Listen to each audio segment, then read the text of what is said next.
Moon Knight issue 28. This is the first issue to kick off the last days of Moon Knight arc, to wrap up these final 3 issues of McKay's Moon Knight. This is not the end of Jed McKay on Moon Knight. He's relaunching the book with Vengeance of the Moon Knight. I'm trying to figure out if I'm happy about that or not. I am. I think it's kind of like time, I say loosely. 30 issues for a Moon Knight run is really damn impressive. It's been over a decade since that happened, which is pretty cool. 2 years of story for Moon Knight to wrap it up here. It's kind of exciting.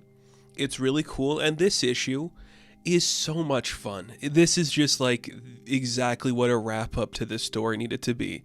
We've been teasing the Black Spectre fight. We don't need to dwell on it any longer. Maybe we're never actually going to reveal who Black Spectre is. I'd be perfectly fine with that too. Maybe the Black Spectre is going to become Moon Knight and it's going to be like a superior Spider-Man thing. Oh no, did I just figure it out? I hope not. I hope that's not the case. But the new Moon Knight is wearing black and Spectre is in both of their names. Oh no, did I figure it out? I hope not. Oh, I hope not. It's the Moon Knight versus Black Spectre fight. We've been building to it for a while. We open up and we're in the Mount. What is the Mount? Well, it's like from a classic Moon Knight story, which McKay has been pulling from a lot. It's just like an abandoned building. And 8-Ball is piloting the hover rack, which is just like a rack that you'd put your, billiards balls in. And he's flying this plane right into the side of the building so he can get Hunter's Moon and Moon Knight and Tigra inside. And Marc is like, all right, you did good, 8-Ball. Go be safe. You'll know when it's safe because Black Spectre will be dead. It's like, okay, that's great. We see something that happened earlier where the team is assembling. They're watching live footage of Soldier who's doing recon, figuring out the Fortress of the Mount, which did appear in Moon Knight Volume 1, Issue 33. If you want to go that far back, you can. Something in the 80s there. An old building that's kind of abandoned that's connected to Moon Knight's past. Well, it's the perfect place for Black Spectre to do his bidding. And the hover rack carries 3, so Marc's got a plan. It's going to be him. It's going to be Hunter's Moon. And Greer is like, look, I know I'm not a fist of concho, I'm not a vampire or anything, but I'm not letting you do this alone. I know what I am. I know what I'm capable of, and I'm not going to hide. I'm going to hunt. So she's coming with him on the mission. Cut back to the present, and we see that the team is confronting Sarnak, and Sarnak had the music in the club. It was a pretty fun time. He's got a bunch of soldiers. They're going to fight him. It's just a distraction, so Hunter's Moon says, listen, bro, I'll take care of these guys. You continue on, and we'll come back from there. So the couple leaves, leaving Hunter's Moon to be like, bro, if I die, I'll see you in Khonshu's halls with my elder brothers and sisters, and I'll shake your hand, and we'll have a great time talking about the way you died, because you're definitely going to have a glorious death. He's like, well, that's weird. But it's amazing. Very Hunter's Moon. I dig it so much. We then cut back again, and we see Reese having a conversation with Marc earlier, and she's like, I know you're kind of a guy who's not good at expressing feeling, but why aren't you letting me come on the mission? He's like, there's a good reason, and it's not because I want to protect you. It's not because I think you're a kid. It's because I need you here for continuity of government. Because if I die, you take over the Midnight Mission, which is so cool, and just a small little piece of setup for what we're going to see happening in Vengeance of the Moon Knight. If this new Moon Knight is operating outside of the jurisdiction of the Midnight Mission, then it's probably going to be something that exists with Reese taking a different approach to the Midnight Mission. Very cool. And you're like, that makes so much sense. I know we've only been spending 2 years with Reese, and she's not a character that's been around forever. But she's a great addition to this universe because it's an actual character that we're not going to turn into a bad guy for him, He's had younger sidekick people before in his life, and we've always messed it up. But Reese definitely feels like we're doing the right thing by her. So the Midnight Mission will live on. We see that Marc and Greer are running through the halls, and suddenly Greer hears a click sound underneath her footstep. And they stop, but she starts to smell the air. She's like, yep, it's plastic explosives. There's one under me. If I lift my foot, this thing's going to blow, and it's going to kill me. And Marc's like, I can fix it. I got it. She's like, it's all right. You're lying. You got to go do this. go fight Black Spectre. I will be here waiting for you. There's no time for me to have you defuse this. You go do it. And in a glorious scene that is so like two lovers saying goodbye for the last time, Marc and her embrace, and he kisses her, and she cries, and you're just like, oh no, go save the city. So she's going to be standing in place, probably knowing full well that Marc is about to die.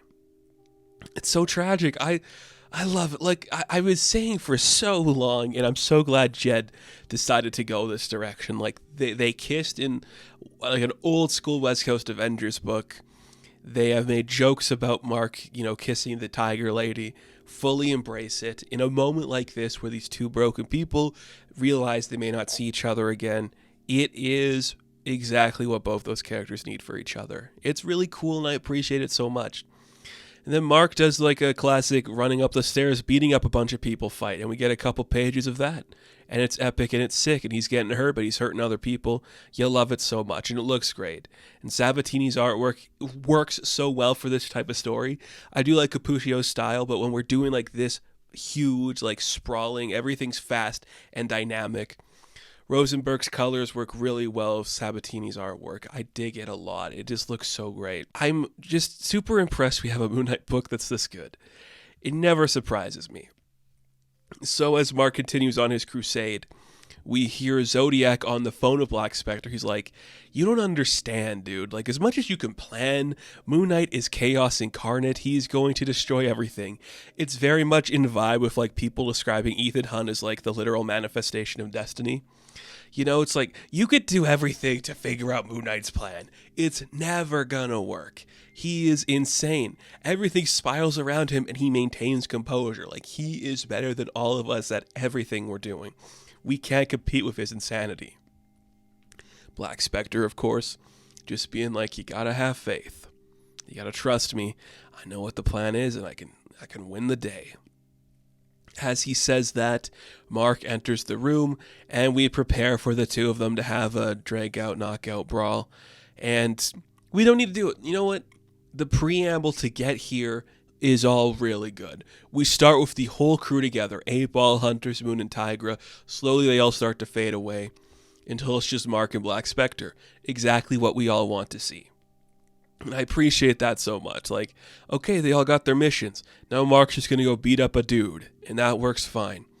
And the book ends, and we see Zodiac is standing outside the Midnight Mission, presumably ready to kill Soldier or Reese. He's got like a really weird, freaking insane crossbow to kill one of them. I think it's Soldier. I don't know if Soldier's back at the Midnight Mission. But like him and Soldier, like remember when like Soldier stood up in the Mr. Knight suit to fight him? I wonder if that could be like where we're headed in that direction. I don't know. But my goodness, what a fun issue. Like it's all like ramping up to the big fight. And that's really cool. Like that's a really fun idea for this character. We don't need to like waste any more time. We have 3 issues. After this one, we have 2 issues left before Moon Knight dies or Marc Spectre dies and a new Moon Knight takes the place. Don't waste any time. We're going to open this issue going straight through the building. We're going to tell Reese the Midnight Mission is hers. We're going to just go say our like goodbyes and our last embrace to our girlfriend and then go beat up a dude. Why dwell on it more than we have to? It's really impressive. And I'm very curious to see where this is going to go, because it does feel like it could just be Marc being killed and killing Black Spectre with him. I still think the new Moon Knight is Jake Lockley. That's still my number one theory. But I kind of think now it might be the Black Spectre, and like Plesko, if it is Plesko, we've been kind of maybe thinking it's Plesko, is going to have a change of faith or something. Or maybe it's Zodiac. I don't know. There's too many variables. It's all kind of exciting though, isn't it? It's a cool time to be a Moon Knight fan, and the last days of Moon Knight is going to be a great place to end this run that I have loved from day one, this run that I'll continue to preach forever when it comes to a good Moon Knight story. It's fantastic. So, Moon Knight issue 28, I am going to give a 9 out of 10. Thank you all for watching this review. Be sure to like and subscribe to the channel. As always, you can check me on Instagram, TikTok, and Twitter. And as always, I will catch you in the next one. Have fun. Stay safe. Good luck.